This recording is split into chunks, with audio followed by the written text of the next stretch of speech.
Bonsoir à tous, c'est Coquelicot. Ce soir, je vais pas faire un tirage de cartes, mais une vidéo de lecture, quelque chose que j'ai pas fait encore. En fait, là, il s'agit de vous parler de l'agenda 21, qui est un programme que suivent les élites mondiales, qui explique énormément la politique de Macron. Donc, c'est hyper important d'être au courant de ça. Je parle parce que je sais qu'il y a beaucoup de gilets jaunes qui me suivent et que ça sert à rien de s'en prendre directement à Macron et d'espérer des changements très bénéfiques immédiats, même s'il saute. En fait, il faut vraiment que vous compreniez que le changement, il doit venir de chaque personne, de son comportement et de sa conscience par rapport à chaque décision qu'on prend tous les jours, que ce soit dans nos achats, dans nos paroles, dans nos actes, pour qui on travaille, qu'est-ce qu'on fait de notre argent, enfin, toutes les choses de tous les jours qui peuvent paraître insignifiantes sont en fait organisées de telle façon à nous impliquer malgré notre consentement dans un programme qui est défini depuis de longues années. Donc ça, ils n'en parlent pas souvent de l'agenda 21. Bon, donc je vais vous parler de ça et je vous mettrai le lien de l'article que je lis dans la vidéo, je vous le mettrai en descriptif.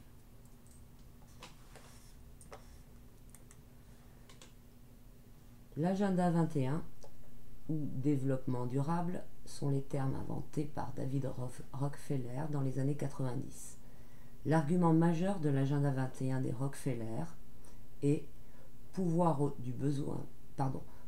besoins du présent sans compromettre les besoins des générations futures.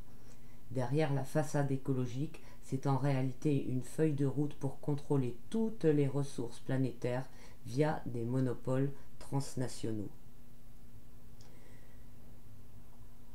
Sur l'un des sites qui concerne ce sujet, une phrase est cruciale. Ce processus marque la naissance d'un nouveau partenariat mondial pour le développement durable. Alors que l'appellation développement durable nous semble positive, nouveau partenariat mondial déclenche une suspicion. Or, il y a de quoi être suspicieux. Hélas, cela fait déjà 26 ans que les directives territoriales et communales de l'agenda 21 sont mises en application dans les 178 pays qui ont signé cet accord au sommet de la Terre de Rio en 1992. Pas un seul du domaine de notre quotidien n'échappe à ces directives mondiales. Chaque projet implémenté est un pavé de plus sur la route d'un totalitarisme mondialisé pour les 178 pays signataires. C'est la fin du droit de propriété. Rosa Quar, retraitée, a dirigé les expertises des domaines immobiliers et commerciaux pour les transports de l'État californien pendant 28 ans. Témoin privilégié des diverses utilisations des terrains individuels ou publics, elle expose ouvertement les impacts du développement durable sur les droits des propriétaires et sur les libertés individuelles. C'est au cours de disputes légales à n'en plus finir qu'elle découvre la source du chaos créé par ces suites de plans de restructuration des terres dans les communes de sa région et partout ailleurs dans le monde. UN, Agenda 21, une sorte de nouvel ordre mondial pour le XXIe siècle. Son livre, Son livre Behind the Green Mask, UN Agenda 21, derrière le masque de l'écologie, l'agenda 21 de l'ONU, révèle des orientations fascistes sous couvert de discours écologiques feutrés. On le voit venir, de toute façon, dans leur discours, qui est tout le temps à double sens. Ils ne peuvent pas faire autrement. D'ailleurs, ce genre de truc, ça explique les discours à double sens, qui sont perpétuels. Elle écrit sur son site: on pourrait croire à de la science-fiction ou à une théorie conspirationniste, mais ça n'est pas le cas. L'agenda 21, développement durable de l'ONU, c'est le projet d'action implémenté dans le monde entier pour répertorier et contrôler toutes les terres, toutes les mers, tous les minéraux, toutes les plantes, tous les animaux, toutes les constructions, tous les moyens de production, toute l'énergie, toute l'instruction, toutes les informations et tous les êtres humains dans le monde. C'est un inventaire des stocks ainsi que leur contrôle.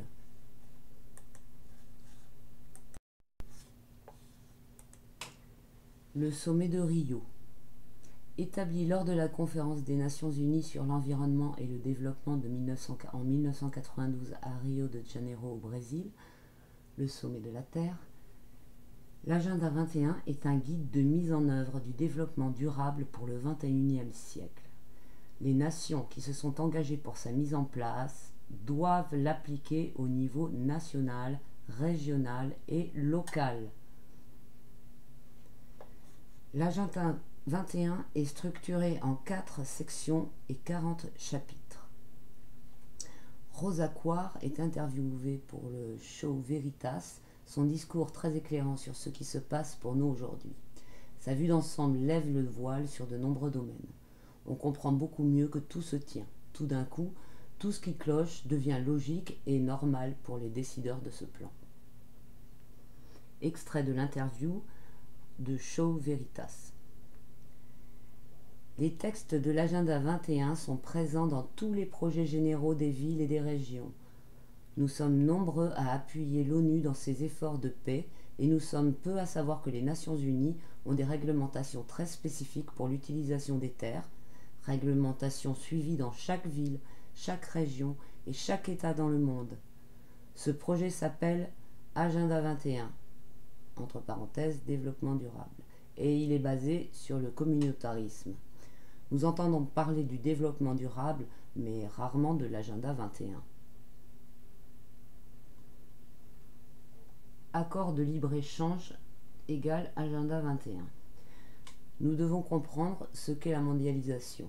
C'est la standardisation de tous les systèmes, transport, distribution des ressources, éducation, etc. Il s'agit de tout harmoniser pour mieux mondialiser. Tous les accords de libre-échange, NAFTA, TTIP, TISA, font partie du noyau de l'Agenda 21. En 1955 ou 1956, c'est l'Union européenne qui a commencé avec l'accord sur l'acier et le charbon.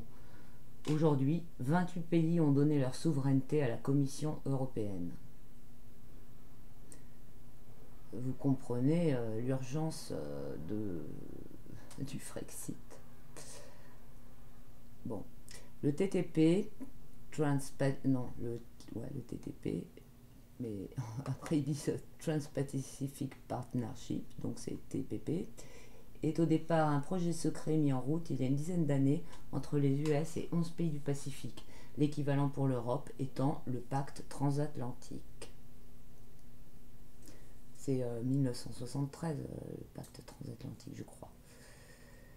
Ces projets sont fondamentalement toujours les mêmes. Le dessein est de transcender les lois nationales avec les accords internationaux afin d'harmoniser toutes les lois. Les projets ou directives existent dans le monde entier et leur but est de mondialiser. Du local au mondial. En 1995, le conseiller à la présidence Aniu Brzezinski déclara: vous ne pouvez pas avoir une mondialisation globale en une seule étape, vous devez régionaliser. Et les accords sont là pour ça. Établir des régions dont les frontières extérieures s'accorderont avec les frontières nationales qui elles-mêmes s'accorderont avec les directives internationales.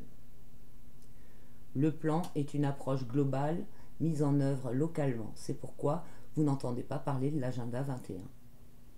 C'est comme dans les entreprises pyramidales où les employés de la basse hiérarchie ne savent absolument pas le but de la tâche qu'ils accomplissent tous les jours.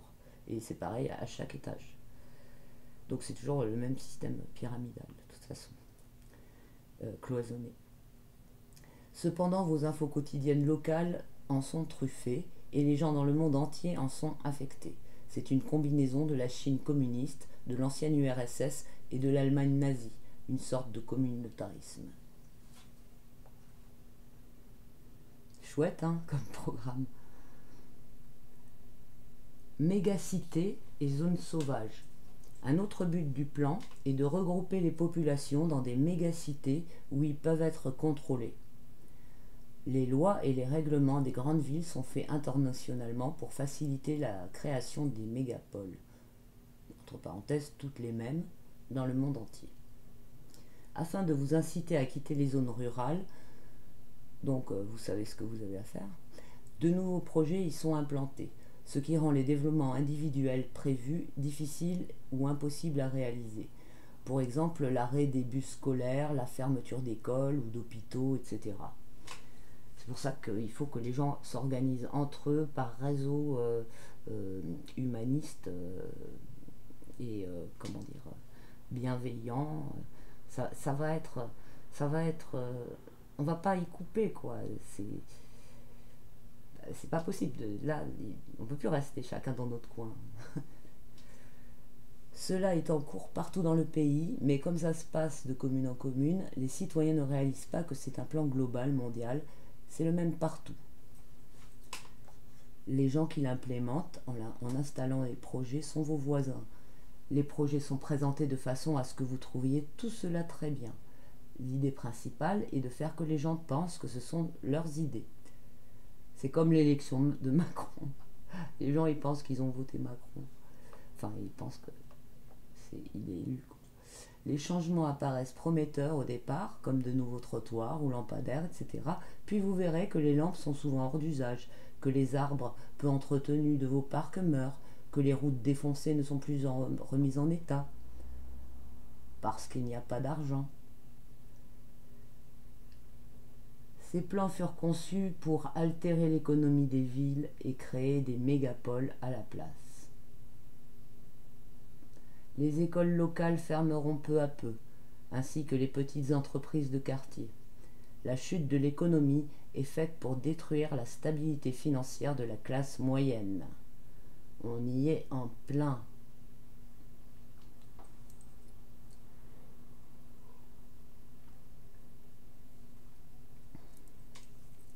Détruire le monde rural. Le mantra développement durable ne cesse de nous dire que nous usons la nature, nous devons nous limiter pour les ressources, nous devons prendre les transports en commun et toutes ces restrictions sont faisables dans les villes. C'est très bien, mais vivre en grande banlieue ou en milieu rural deviendra très difficile. Vous aurez à payer des taxes supplémentaires pour pouvoir conduire votre voiture, les écoles seront loin, les services publics absents, etc. Le but est de concentrer les populations dans des habitats standardisés de méga-cités. Un agenda fait pour les multinationales. Les multinationales comme Exxon ou Monsanto, Kraft veulent le moins d'obstacles possible pour le transport de leurs marchandises sur les 5 continents. Et ces lois leur seront favorables. Ces entreprises mastodontes souhaitent que les 7 milliards d'êtres humains puissent acheter leurs produits, pas seulement les pays riches. De plus, elles n'entendent pas payer de salaires élevés. Elles visent à mettre fin à la compétition en possédant toutes les innovations et les inventions, en nivelant par le bas. Les pays riches consommeront moins, mais les pays en développement seront tirés vers le haut pour les nouveaux marchés. Inde, Brésil, Russie, Chine. Les économies de ces pays seront développées et les nôtres seront freinées. Souvenons-nous que c'est un plan mondial et que tout cela, l'essor des pays pauvres, est un bonus majeur pour les multinationales. Et il n'y a que ça qui compte. Monsanto via le monopole. Des entreprises mondiales comme Monsanto sont plus puissantes que les régions, communes et gouvernements. Elles peuvent orienter les événements dans le monde entier. C'est ce que fait Monsanto, qui est membre du Conseil pour le développement durable, en interdisant la récupération naturelle des semences. C'est un exemple de l'implémentation mondiale du plan. Ce plan sera totalement implémenté. C'est un projet totalitaire extrêmement restreint. Ces changements sont mis en œuvre pour contrôler tous les aspects de nos vies et pour nous désorienter. L'éducation actuelle est programmée en tant que système de livraison de pensée unique pour le plan. Le projet s'effectue comme il a été prévu. Ce n'est pas une théorie conspirationniste, c'est un fait conspirationniste, signé par votre gouvernement, implanté par les finances de votre région et de votre commune, avec la participation financière du ministère des Transports, avec les fonds alloués au développement durable. Toutes ces organisations y participent, ainsi qu'une bonne partie de nos impôts. Détruire la classe moyenne pour accélérer la relocalisation vers les smart cities. Pour atteindre la durabilité, telle que décrite par l'ONU, les pays les plus riches doivent être nivelés par le bas en faveur des pays les moins aisés, donc les lois doivent s'harmoniser. Les frontières doivent laisser circuler les produits et les personnes. Les gens le font déjà. S'ils travaillent pour une grosse boîte et que celle-ci déménage, ils déménagent aussi. Le changement d'école n'est plus un problème puisque les programmes s'harmonisent également. Le but de tout cela est à terme de vider les campagnes et de relocaliser le maximum de personnes dans de gigantesques centres urbains écologiques appelés Smart City ou villes intelligentes reliées à la Smart Grid, le réseau intelligent des compagnies énergétiques, ERDF, Lyonnaise des Eaux, etc., truffés d'antennes et d'appareils émettant des ondes électromagnétiques cancérigènes. On comprend alors mieux la férocité avec laquelle les autorités ont imposé les compteurs Linky.